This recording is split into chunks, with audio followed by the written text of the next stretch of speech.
cerebral palsy, another sort of umbrella term. It gets seen as a separate condition, but does that count as a brain injury, Sam?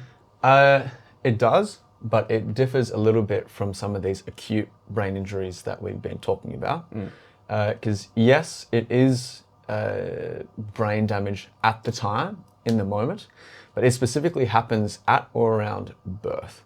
So the impact of this is really quite different from the infant brain to the adult brain, because the adult brain has already developed. It's got its own set ways of working. It's matured and essentially formed all of the typically expected pathways. It's then had a change come in, which has then stopped these pathways from working as they happened before.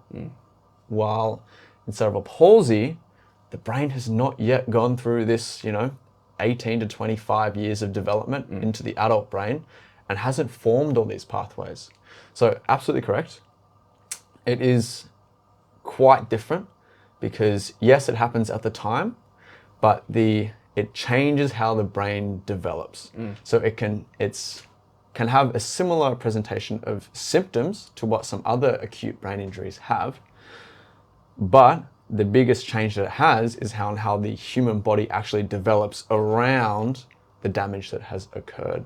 So like a really easy example I can think of is, let's say a child has a cut off from oxygen for a short period of time. In the womb or? Yeah, in the womb, and has even just during childbirth, during pregnancy, during delivery, that can cause brain damage to, again, different types of the brain, which we've just covered.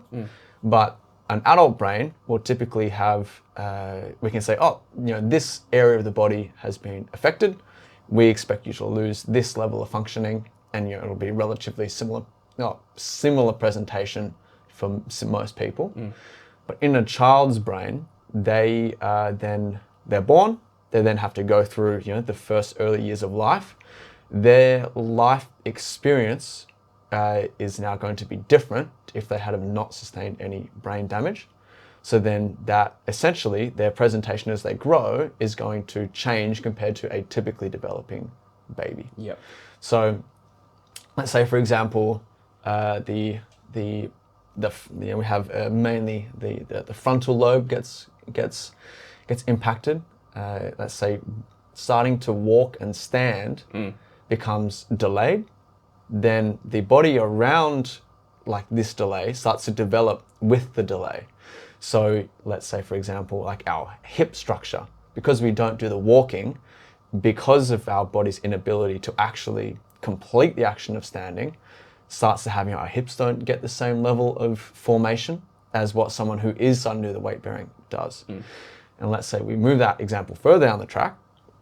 So someone isn't able to achieve standing or walking, they're typically more seated in a wheelchair.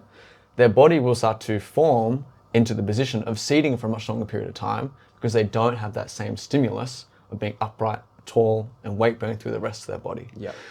So yes, yes, they both have injuries happen in the moment, but the way that they go over the likelihood of someone's life is very different. It almost makes it into what happened as a brain injury at or around birth ends up becoming a structural rest of the body problem. Exactly. So it becomes much more of a sort of holistic phenomenon that needs to be addressed. Hey everyone, just quickly, could you please double check you've hit that subscribe button? Because it is the best way of supporting the show. And if you're watching on YouTube, don't forget to hit that bell icon as well, so YouTube will notify you when we have our new episodes out every week.